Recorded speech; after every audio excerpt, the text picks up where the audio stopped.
अब हम बात करेंगे थोरेसिक वॉल की। थोरेसिक वॉल को चेस्ट वॉल भी कहते हैं। और चूंकि फ्रेमवर्क तो हम पढ़ चुके हैं, देख चुके हैं, बना चुके हैं।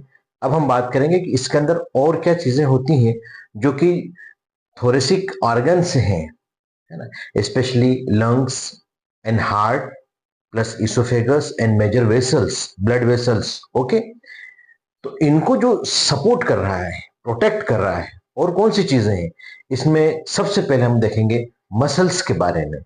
आज हम डिस्कस करेंगे muscles of the thoracic wall के बारे में। सो जैसा कि मैं आपको बता चुका हूं कि the skeletal framework of thoracic wall is form by thoracic cage which is an osteocartilaginous structure. ठीक है। एक चीज एक और बताई थी मैंने कि the gaps between the ribs are known as intercostal spaces, है ना। जो रिब्स के बीच में जो गैप्स होती हैं उनको हम इंटरकोस्टल स्पेसेस कहते हैं। So these intercostal spaces are filled by intercostal muscles. Okay, and it contains intercostal nerves, vessels and lymphatics. So जो इंटरकोस्टल मसल्स हैं उनके बारे में आज डीप में बात करेंगे। Okay, the thoracic wall is covered from outside to inside. अगर हम बाहर से अंदर की तरफ जाएं, ये बाहर है हमारा, सो आउटर मोस्ट जो होता है वो स्किन होती है, इसके नीचे सुपरफिशियल फेशिया होता है, उसके नीचे जाएंगे तो डीप फेशिया मिलेगा, एंड लास्ट में हमको एक्सट्रिंसिक मसल्स मिलेंगी, और एक्सट्रिंसिक मसल्स के बाद इंट्रिंसिक मसल्स चालू होती है। Is it clear? ये बेसिक चीजें हैं, ये कंसेप्ट है, आपके क्लियर होना चाहिए। ओके, ये डायग्राम हमेशा ही मैं बनाता हूं और हमारे काम का भी है। ये हमारा स्टर्नम है, manubrium sterni. This is body of sternum, this is xiphoid process,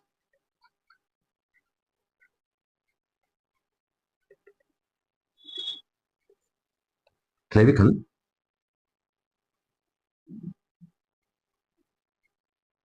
okay, this is clavicle.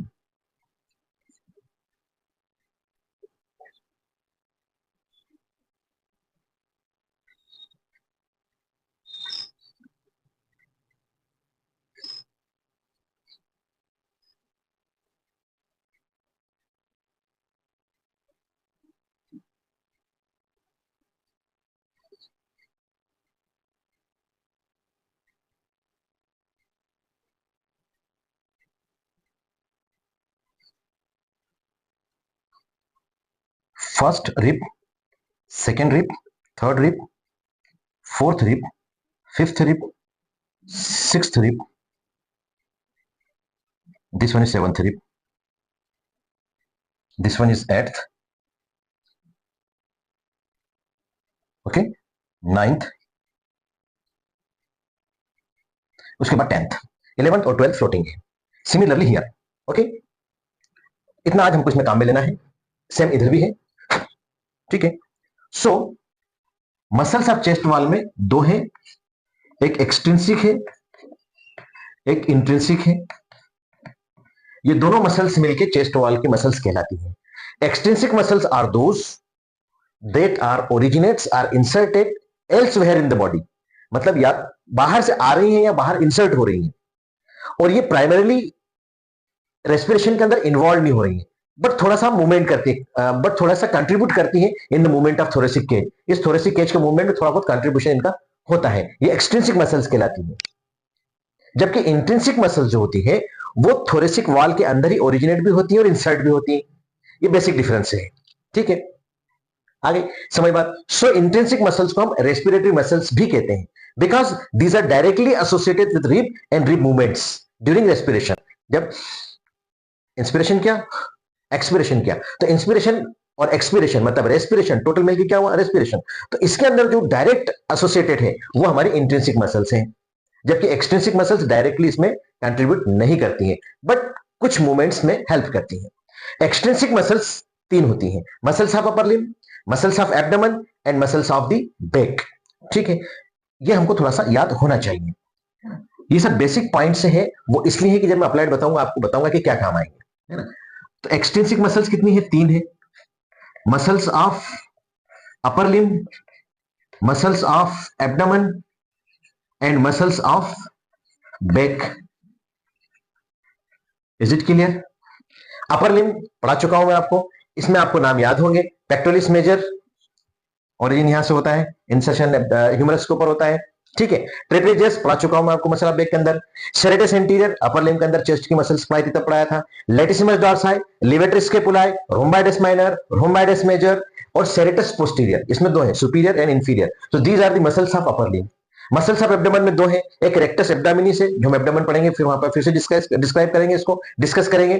Then external oblique muscle of the abdomen, तो मसल ऑफ एब्डोमेन में दो है। देन मसल्स ऑफ बैक के अंदर ओनली वन मसल है, वो है erector स्पाइनेई, जिसको हम सेक्रो स्पाइनलिस भी कहते हैं। तो these are the muscles, extrinsic muscles of the chest wall. जो हमारा बेसिक है वो है intrinsic muscles of the chest wall या intrinsic muscles of thoracic wall, ये इंपॉर्टेंट है। सो बेसिक चीज हमारी आज की है वो है intrinsic muscles of chest wall, ठीक है। Intrinsic muscles of thoracic wall या चेस्ट वॉल क्या होती हैं? These are known as respiratory muscles because these are directly associated with rib and rib movements during respiration, ठीक है। इंट्रिंसिक मसल्स कौन सी होती हैं? कि ये जो इंट्रिंसिक मसल्स को हम इंटरकोस्टल मसल्स भी कहते हैं, कंफ्यूज मत होना। Intrinsic muscles are also known as intercostal muscles of thoracic wall and इनका जो ओरिजिनल इंसर्शन है वो थोरेसिक वॉल इटसेल्फ के अंदर होता है। It helps in the movement of chest wall, they doesn't affect any other part of the body, body के दूसरे पार्ट पे अफेक्ट नहीं करती है। इनका पूरा का पूरा जो कांटेक्ट होता है, पूरा का पूरा जो रिलेशन होता है वो चेस्ट वॉल से होता है। Thus, they play crucial role in respiration by expanding and contracting the chest cavity. इसलिए हम कह सकते हैं कि इनका जो क्रूशियल रोल है वो रेस्पिरेशन के अंदर होता है। ये चेस्ट वॉल को एक्सपांड भी करती है और कॉन्ट्रैक्ट भी करती है। तो इनका जो अरेंजमेंट होता है इंट्रिंसिक मसल्स का या इंटरकोस्टल मसल्स का, इंट्रिंसिक मसल्स या इंटरकोस्टल मसल्स, बार बार कह रहा हूं, कंफ्यूज मत होना। एग्जाम के अंदर अगर शॉर्ट नोट आता है इसके ऊपर लिखने के लिए आता है, अगर इंट्रिंसिक मसल्स आए तो भी आपको लिखना है, एक्सटर्नल इंटरनल कोस्टल मसल्स आए तो भी आपको ये लिखना है, ठीक है। तो these are arranged in 3 layers, है ना, ये 3 लेयर्स के अंदर अरेंज्ड होती हैं इंट्रिंसिक मसल्स। जो आउटर मोस्ट होती है वो एक्सटर्नल इंटरकोस्टल मसल कहलाती है, एक मिडिल के अंदर होती है जो इंटरनल इंटरकोस्टल मसल कहलाती है, और एक इनर मोस्ट होती है, इनर मोस्ट इंटरकोस्टल मसल, इसको ट्रांसवर्सस थोरेसिस भी कहते हैं, आगे बताऊंगा मैं आपको। या आप कह लो भी यहां पर डीपर या इनर या डीपेस्ट लेयर जो होती है, 3 लेयर हो गई। आउटर मोस्ट लेयर के अंदर एक्सटर्नल इंटरकोस्टल मसल, मिडिल के अंदर इंटरनल इंटरकोस्टल मसल, और डीपेस्ट के अंदर जो हमारी सबसे अंदर की तरफ है यह है transversus thoracic, transversus thoracic, okay. So these are the 3 layers या 3 coverings, आउटर मोस्ट के अंदर internal external intercostal muscle, middle के अंदर internal intercostal muscle and deepest के अंदर ट्रांसवर्सस थोरेसिस या स्टर्नोकोस्टलिस। आगे बताऊंगा मैं आपको, कंफ्यूज नहीं होना है। अलग अलग राइटर्स अलग अलग बुक में अलग अलग हिसाब से लिखते हैं, बट सबका जो मेन टारगेट है वो यही है कि हमको इन मसल्स को डिस्क्राइब करना है। Is it clear? यहां तक समझ में आया? जो ट्रांसवर्सस थोरेसिस डीपेस्ट है, ट्रांसवर्सस थोरेसिस, इसको हम फिर फर्दर डिवीजन करते हैं, तो it is further divisible into subcostalis, subcostalis, intercostalis intimi, intercostalis intimi, इसी को इनर मोस्ट इंटरकोस्टल मसल भी कहते हैं, ठीक है। और एक होता है हमारा स्टर्नोकोस्टेलिस, स्टर्नोकोस्टेलिस। सबकोस्टेलिस सबसे पीछे होती है, इसका एंटीरियर कोई रिलेशन नहीं होता है, नाम से पता चलता है। सब कोस्टल, कोस्टल काट लीजिए अपने, यहाँ पीछे की तरफ होता है ना, तो पोस्टीरियरली इसका ओरिजिन आगे हम डिस्क्राइब करेंगे, इसको डिस्कस करेंगे। इंटरनल या इनर मोस्ट इंटरकोस्टल मसल जो होती है हमारी, ये मीडियली होती है, और स्टर्नोकोस्टेलिस आगे की तरफ होती है। तो ये इसका डिवीजन समझ में आया आपको? अब हम बात करेंगे एक्सटर्नल इंटरकोस्टल मसल्स के बारे में। फर्स्ट मसल हमारी है external intercostal muscle, external intercostal muscle, ठीक है। ये हमारी रिब है। अगर हम इसका कट सेक्शन लें, ये एक रिब हुई हमारी, is it clear? First rib हमारी फॉर एग्जांपल, और इसका कट सेक्शन लिया हमने, ये इज इट क्लियर? क्या है, एक ऊपर की रिब है, एक नीचे की रिब है। एक्सटर्नल इंटरकोस्टल जो मसल है वो आउटर मोस्ट मसल है, विच आर 22 इन नंबर, क्योंकि हमारे पास कितने 11 पेयर है, किसके? 1 2 3 4 5 6 7 8 9 10 और 11। ऊपर से अगर हम एक के नीचे से देखें तो 11 इंटरकोस्टल स्पेस है, क्योंकि 12 के बाद तो इंटरकोस्टल स्पेस बच गई नहीं। दो रिब्स के बीच में मिलने वाले स्पेस को हम इंटरकोस्टल स्पेस कहते हैं। तो देयर आर 11 इंटरकोस्टल स्पेस, इसको मल्टीप्लाई कर दो 2 से, तो 22 एक्सटर्नल इंटरकोस्टल मसल्स होती है हमारे पास। Is it clear? ये समझ में आया? इट ओरिजिनेट्स फ्रॉम, जो एक्सटर्नल इंटरकोस्टल मसल है ये ओरिजिनेट होती है from lower border of upper rib. ये अपर रिब है, इसकी लोअर बॉर्डर से ओरिजिनेट होती है। Is it clear? So lower border of upper rib, ऐसे इसके फाइबर सब जाते हैं ये lower border of upper rib. और इंसर्ट कहां हो रही है? It inserted on outer lip of upper border of lower rib. ये लोअर लिप की अपर बॉर्डर की आउटर लिप के ऊपर इंसर्ट होती है। ये हमारी एक्सटर्नल इंटरकोस्टल मसल है। So external intercostal muscle originates from lower border of upper rib and inserted on outer lip of upper border of lower rib. It extends from costochondral junction to the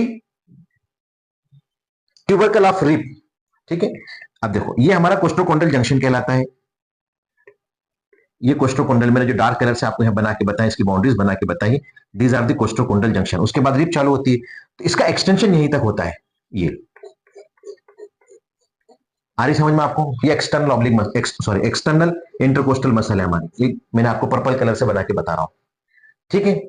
तो यहां तक इसका extension रहता है। It extends from costochondral junction anteriorly, this is anterior part of the body, तो anteriorly costochondral junction up to the tubercle of rib posteriorly, means it is not attached with sternum directly. ये sternum से anteriorly attach नहीं होती है, बल्कि कोस्टोकोंडल junction तक ही होती है। The external intercostal muscle is replaced by anterior intercostal membrane between sternum and costochondral junction. अब इसके बीच में जो गैप बनी है, बची है, यहां पर हमारी एंटीरियर इंटरकोस्टल, कौन सा कलर से बनाओ जो दिखेगी आपको, इससे बना देता हूं। ये हमारी एंटीरियर मेम्ब्रेन है बेटा, ठीक है। एंटीरियर या एक्सटर्नल इंटरकोस्टल मेम्ब्रेन कहलाती है सभी जगह। ये यहां पर ये मेम्ब्रेन होगी। Is it clear? और ये हमारी मसल्स होंगी गैप के बीच में ऐसे। तो this is anterior intercostal membrane and this one is external intercostal muscle. Is it clear? External intercostal muscle समझ में आई? द फाइबर्स जो है इसके, fibres of external intercostal muscle are directed downwards, forwards and medially. Downwards, forwards and medially, जैसे हम जेब के अंदर हाथ डालते हैं ना, कैसे जाता है? डाउनवर्ड्स, फॉरवर्ड्स एंड मीडियली इसके फाइबर्स जाते हैं। द रनिंग ऑफ फाइबर्स, जो डायरेक्शन ऑफ फाइबर से है वो डाउनवर्ड से है, फॉरवर्ड से है एंड मीडियली है direction of fibres. Is it clear? इधर से आ रहे हैं तो डाउनवर्ड्स नीचे की तरफ, फॉरवर्ड्स आगे की तरफ और मीडियली मिड लाइन की तरफ जा रहे हैं। Is it clear? एक्शन क्या करता है? It elevates the rib during inspiration. ये रिब्स को उठा के रखता है। जब हम इंस्पिरेशन करते हैं तो रिब्स को उठा लेता है। ऐसे हमारी है internal intercostal muscle, internal intercostal muscle, short form लिख रहा हूं मैं। Internal intercostal muscle, it forms the middle layer of intercostal muscles and are also 22 in number. It extends from lateral border of sternum to the angle of rib. और जो angle of rib है वो posteriorly होता है। ये तो हम rib के अंदर पढ़ चुके हैं। जो एंगल ऑफ रिब है वो वर्टिब्रा की तरफ जाता है, तो वर्टिब्रा का है पोस्टीरियरली है। So it extend from lateral border of sternum to the angle of rib posteriorly. It originates from floor of costal groove of upper rib. इस यहाँ पे floor of the costal groove. अब इसके पीछे अगर आप देखेंगे डायग्राम के अंदर, देखो ये डायग्राम दिख रहा है, ये इसमें कोस्टल ग्रूव है, तो वहां के फ्लोर से ओरिजिनेट होती है ये, ठीक है। It originates from floor of costal groove और राइट एंगल पे इसके फाइबर्स चलते हैं लाइक दिस, ठीक है। ये हमारी है internal intercostal muscle. Is it clear? Internal intercostal muscle. So originates from floor of coastal groove of the upper rib and inserted on inner lip of upper border of lower rib. Outer lip के ऊपर external intercostal muscle का insertion था, inner lip के ऊपर internal intercostal muscles का insertion होगा। Fibers directed downwards, backwards and laterally. वो downwards, forwards और medially थे, ये downwards, backwards एंड लेटरली है, ये अपोजिट डायरेक्शन के अंदर। ये अगर इस डायरेक्शन मारे ये इस डायरेक्शन में जाएंगे, राइट एंगल के ऊपर इनका इंसर्शन होगा। Is it clear? Action, it depresses and retracts the rib during expiration. वो इंस्पिरेशन के मतलब वक्त काम कर रही थी, ये एक्सपिरेशन के समय काम कर रही है। Is it clear? Next muscle हमारी ट्रांसवर्सस थोरेसिस। ट्रांसवर्सस थोरेसिस, इसके अंदर हमने सब डिविजन्स देखे थे, स्टर्नोकोस्टलिस, इंटरकोस्टलिस इंटीमाई या innermost intercostal muscle, and last one is subcostalis. तो हम सबसे पहले स्टर्नोकोस्टलिस की बात करेंगे। स्टर्नोकोस्टलिस मसल, इसके सब डिवीजन में सबसे पहले हमारी स्टर्नोकोस्टलिस, नाम से पता चल रहा है कि इसका रिलेशन स्टर्नम से है और रिब्स से है। ठीक है, तो स्टर्नोकोस्टलिस लाइज बिहाइंड द स्टर्नम, ये स्टर्नम के पीछे की तरफ होती है, हमको आगे नहीं दिखेगी, इसके पीछे की तरफ होती है। डायग्राम में आपको दिख रहा होगा जो साथ में चल रहा है पैरेलल, इसमें 3D नहीं बता सकता मैं आपको, इसके पीछे, स्टर्नम के पीछे। It lies behind the sternum and दस प्रेजेंट्स ओनली एंटीरियरली। और इस तरह से क्या कह सकते हैं स्टर्नोकोस्टलिस, ये एंटीरियरली होती है, पोस्टेरियर का कोई रिलेशन नहीं होता है। ठीक है, तो it originates from lower part of the sternum, जो लोअर पार्ट है स्टर्नम का वहां से ओरिजिनेट होती है। ठीक है, तो कहां से होती है? Lower 1/3 of the sternum. G5 process, lower 1/3 of sternum, वही posterior surface, not anterior surface, posterior surface of lower 1/3 of sternum, G5 process and lower costal cartilages। और जितनी नीचे की लोअर कार्टिलेज में कौन सी आ जाएगी आपकी? 7th है, 8th है, 9th है और 10th है, 11th और 12th फ्री है, फ्लोटिंग रिब्स और पीछे की तरफ है, उनका पीछे कोई रिलेशन नहीं होता है। ठीक है, तो ये इसका ओरिजिन पॉइंट होगा। Is it clear? इंसर्ट कहां होती है? It is inserted on inner surface of 2nd to 6th costal cartilages. 2nd से 6th कोस्टल कार्टिलेज ऐसे ऊपर की तरफ फाइबर जाएंगे, मतलब इसकी ये ओरिजिनेट पीछे की तरफ से ना। मैं आपको यहां बना के बता रहा हूं, क्योंकि 3D डायग्राम बना नहीं सकता मैं, तो मैं इसमें कलर लेता हूं पिंक कलर, और इसके फाइबर पीछे से तो 2nd है तो इसे पीछे की तरफ से, तो इसके फाइबर्स कैसे स्प्लिट होते हैं, समझ रहे? ऊपर की तरफ अपवर्ड्स होते हैं।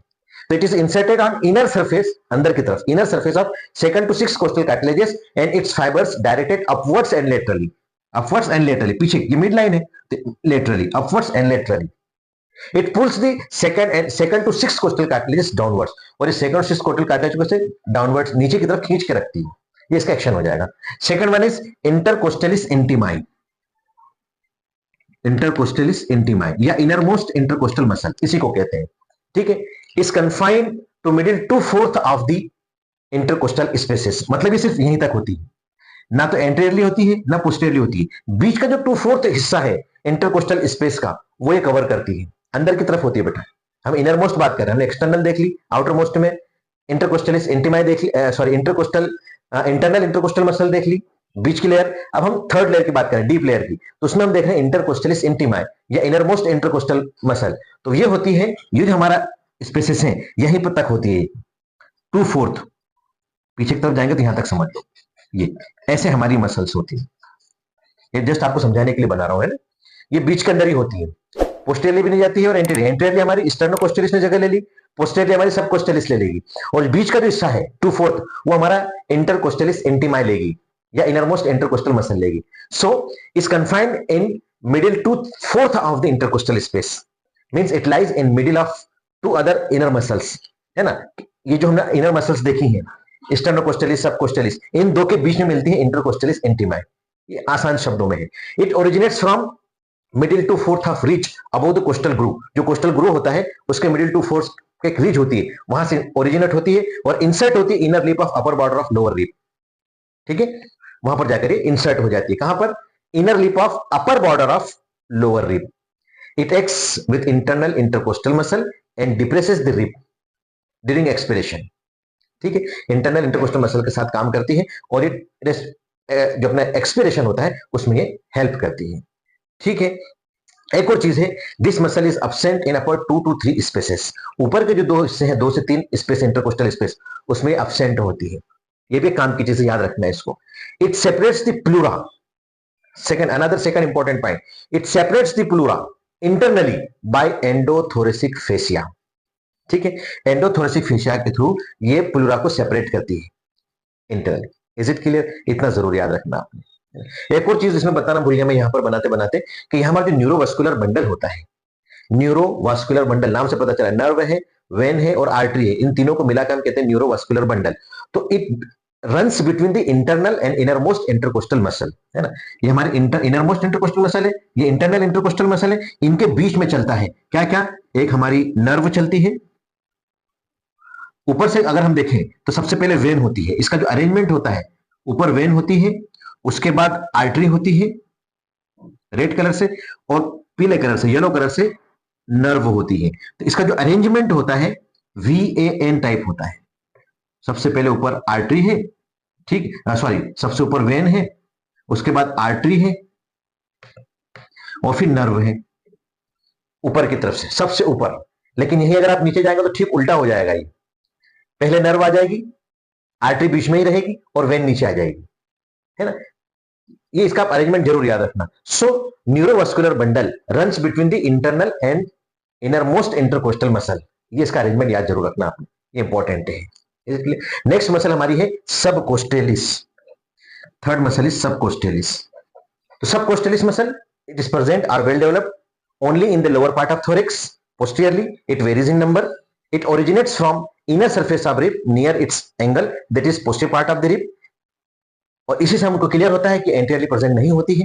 It inserted on inner surface of 2 or 3 ribs below, 2 या 3 रिब्स नीचे की तरफ इसका इंसर्शन होता है। It also depresses the rib, ये भी रिब्स को डिप्रेस करने का काम करती है। अब हम नर्व सप्लाई देख लें इसका, क्योंकि नर्व सप्लाई सेम है। All the intercostal muscles are supplied by intercostal nerve of spaces in which they lie. जिस इंटरकोस्टल स्पेस के अंदर वो रहते हैं, उसी नंबर की इंटरकोस्टल नर्व इनको सप्लाई करती है। And at the last we will discuss about the applied aspect of intercostal muscles, applied anatomy of the intercostal muscles. So जब भी इंटरकोस्टल मसल्स को कोई इंजुरी होती है, ट्रॉमा होता है, या ओवर एक्सर्शन होता है, या स्ट्रेन होता है, खिंचाव आता है, तो इट मे कॉज पेन, दर्द हो सकता है, and can also limits the chest movement, और चेस्ट जो मूवमेंट है वो लिमिटेड हो जाती है। ओके, गहरी सांस नहीं ले पाएगा, दर्द होगा, पेनफुल कंडीशन बनेगी।